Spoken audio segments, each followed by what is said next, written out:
Legends, and especially by Blood Knights, I'm gonna show you a build that I guarantee that if you follow this guide, it's gonna double your DPS like it did to me. We're talking about elevating the Blood Knight DPS to a next level, and it is unbelievable. So this started 3 months ago whenever I started searching for the max DPS build for the Blood Knight, and at the time, well, I started playing around with it, and the best that we actually got was 400 million damage per minute. And at the time, well, this actually put it like the Blood Knight in a mid tier, but now I'm gonna tell you guys, this build, it is another level. We had new instances coming from Inferno 8 and Inferno 9, and now we are actually getting bursts of 45 million damage. I mean, like, we're talking about Blood Knight doing top DPS in a burst, and I never seen something like this, especially on this class. And wait, we don't finish there. Have in mind, this is a free-to-play account. I've been playing for a year and a half, and obviously, I'm not a casual player. I put a lot of time in, I min-max my character, so that's why today I'm gonna show you, if you guys also want to min-max your character, this is how you're actually gonna be able to do it. And you guys gonna see that even before we reach to the 30 seconds, we already broke the past record. So we actually gonna break the 500 million, we're gonna break the 600 million, and also we're gonna break the 700 million, and on top of that, we're gonna be able to reach to the 800 million damage per minute, which is absolutely insane. It is literally double the damage that I was doing just the last time that I was playing with the Blood Knight. I am gonna show you the dungeon build and also the race build. They are pretty much the same, just with very small changes when it comes to it. So let's go here into the skills. We are obviously using the Whirling Strike, which is this new main hand that it came in Inferno 9. Oh boy, it does a lot of damage. We're also using the Swarm of Bats to empower our primary attack. The Shroud of Night also is gonna increase our primary attack damage, and then we have the new Mephitic Cloud that it is gonna increase our damage and attack speed up to 60%. So this is absolutely insane. When it comes to the lances, well, here's where we start to get quite interesting, because we're gonna be able to use the Blood Frenzy Cloud. This one's name, it is the Blood Soak Hood. It is the new Inferno 9 instance, and what it does is gonna put a cloud, and once you are on top of it, it is stationary, which you actually gonna have some decision making when it comes to it, but the cooldown, it is quite short. So it's like we're talking about like 2-3 seconds of cooldown, which makes it like quite viable even if you're running it in the dungeon. So I like it very much, and once you start attacking on top of it and applying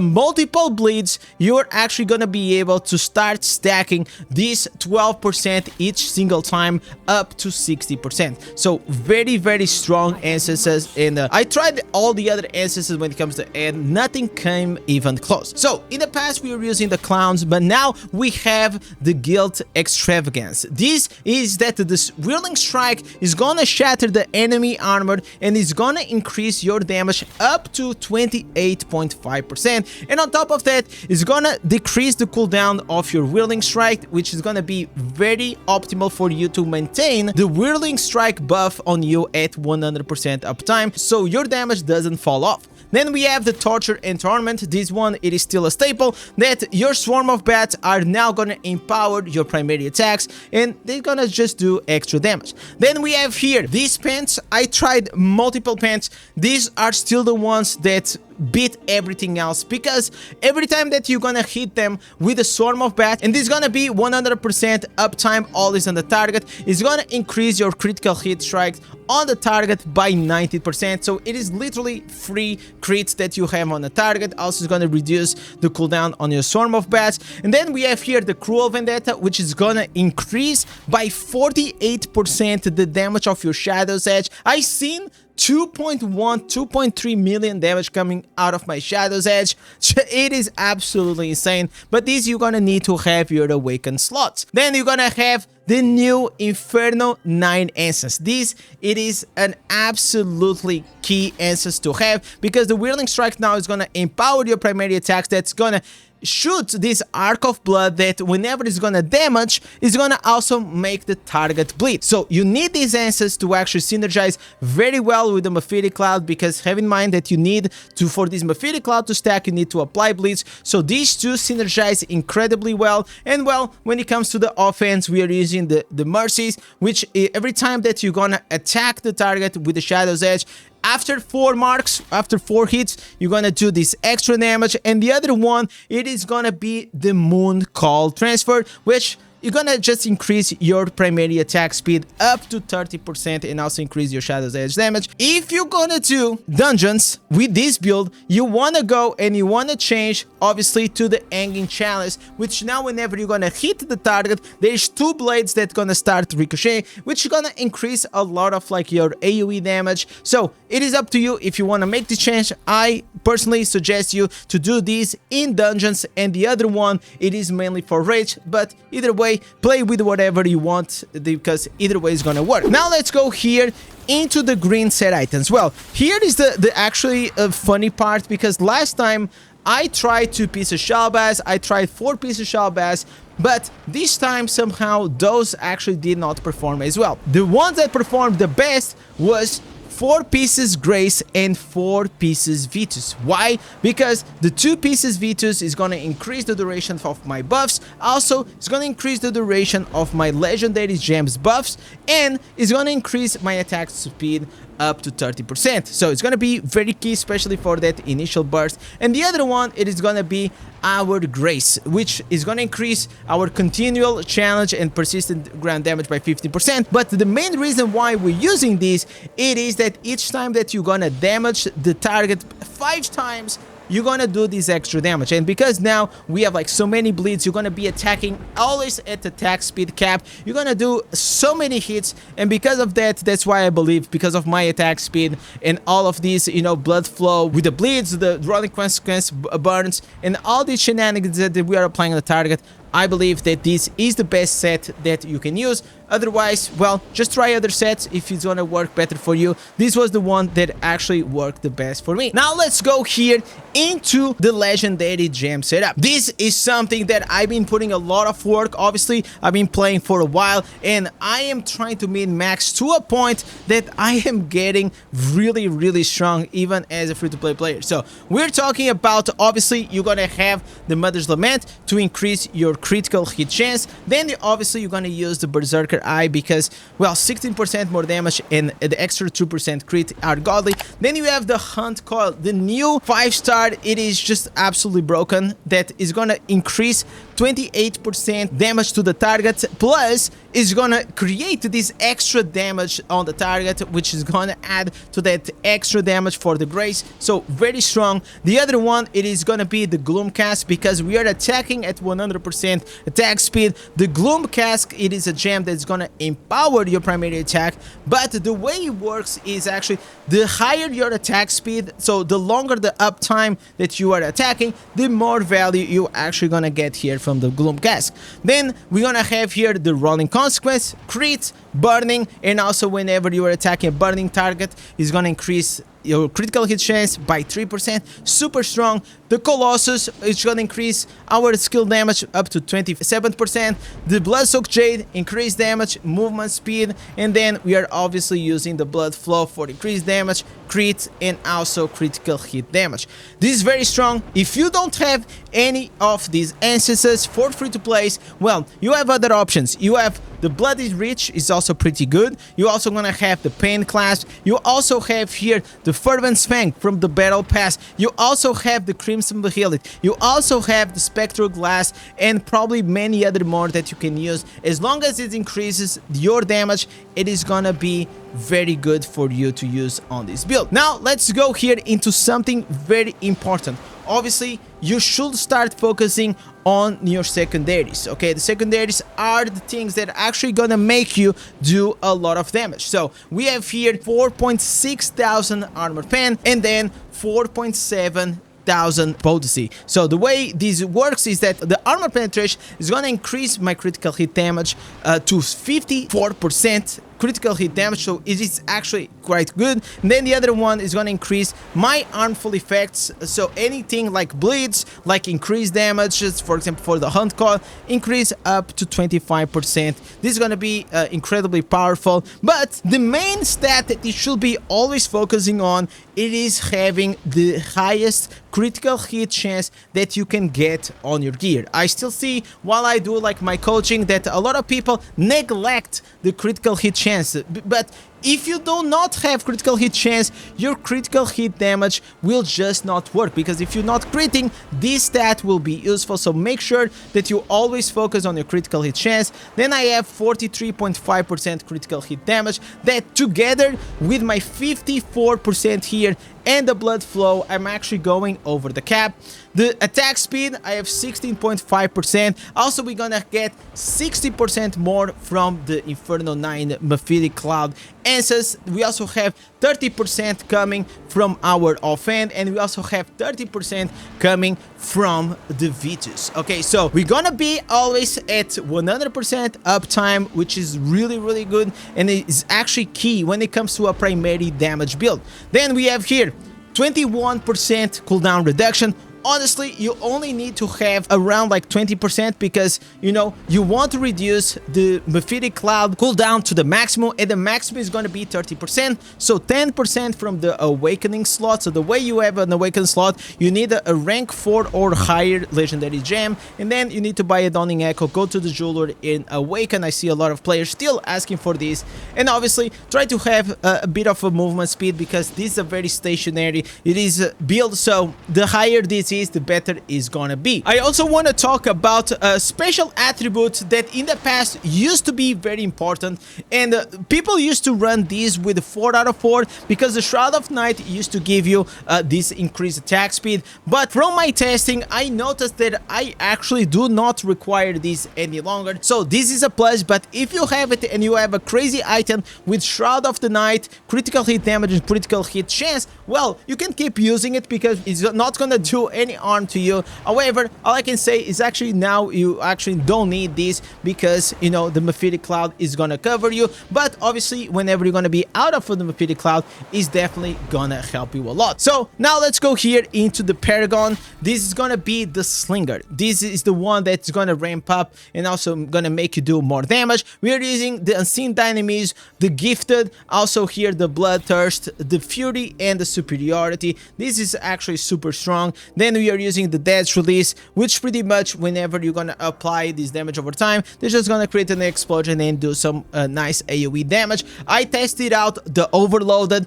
Well, it was lower damage, and because we don't need more attack speed, as I already mentioned, and it was the same problem with this one, that we actually don't need this extra attack speed, because we already covered, especially from the Mephitic Cloud. But well, you can run your tests and tell me which one it is does the highest damage in your specific account. For me, this one performed so much better than the actual Slayer. Now let's go here into the Warband Room. This is a place that I still see a lot of new players, they do not put a lot of effort, maybe they don't have a good warband, but selecting the attacker room with damage done by 3.5%, it is a must. And then you're gonna actually have these remnants that, for example, the Mephitic Carnage, whenever your critical hit chance it is above the 70%, is gonna increase your critical hit damage by 10%, which is really good.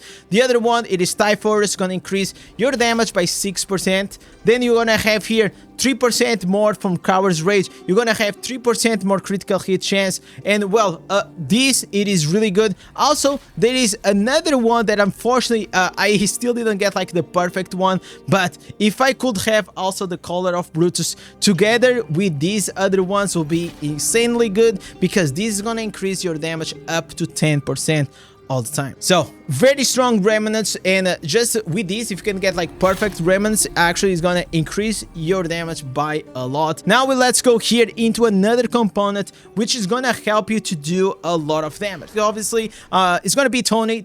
It is a pet that I got very recently in the past months, and man, this guy is a bad boy. First, he has 192 insight, which is gonna increase the lingering wounds by 8.4%. So the lingering wounds, it is a skill that whenever your pet is gonna attack the target, it's gonna work like an armor break. It's gonna increase your damage by a lot. So we are talking about 38.2% more damage up to 3 seconds. But well, it is not only 3 seconds, because it's also gonna be prolonged. Whenever the pet is gonna attack, it's gonna leave a burning damage, causing this continuous damage, which is the burning, and like that is actually gonna extend the duration of the lingering wounds, which is gonna be very nice. Also, it has the main critical hit chance. Also, I have critical hit damage increase. Also, the bestial might, also it works very well. I'm very happy with this pet. It is also another way that you can do a lot more damage. But if you, for example, running dungeons and you are dying all the time, you can just put your savior pet if you have.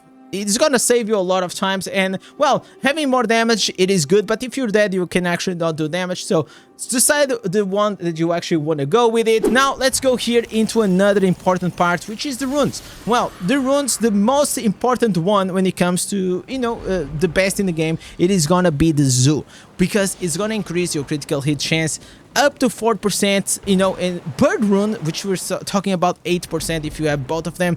I got very lucky. I already farmed actually 4 of them, which is insanely lucky. I'm still lacking here this main hand. I only got 1 lev, but the lev is also really good because your primary attacks are gonna reduce the damage and also the movement speed of the target, and whenever you apply this into the target, it is like a shield, okay? And this shield is gonna make you do the damage to loss of control, which is another damage source that is gonna increase your damage by a lot. Then you have here also the critical hit damage by 6%, which can now also have like 12%. Then you also have here on your head slots, you can have both, they both work. I personally like the ult on this one because it's gonna decrease my skill cooldown by 4, so 8% per each slot. But if you don't have this one, the tier also works perfectly fine. And this one, it is also godly. Okay, if you do not have this gold chest rune, please use it, because the fact that you're gonna be able to explode the mobs and they're gonna deal 100% maximum damage, it is gonna literally just explode the packs and do a crazy damage. So these are the highlights of the runes when it comes to PvE.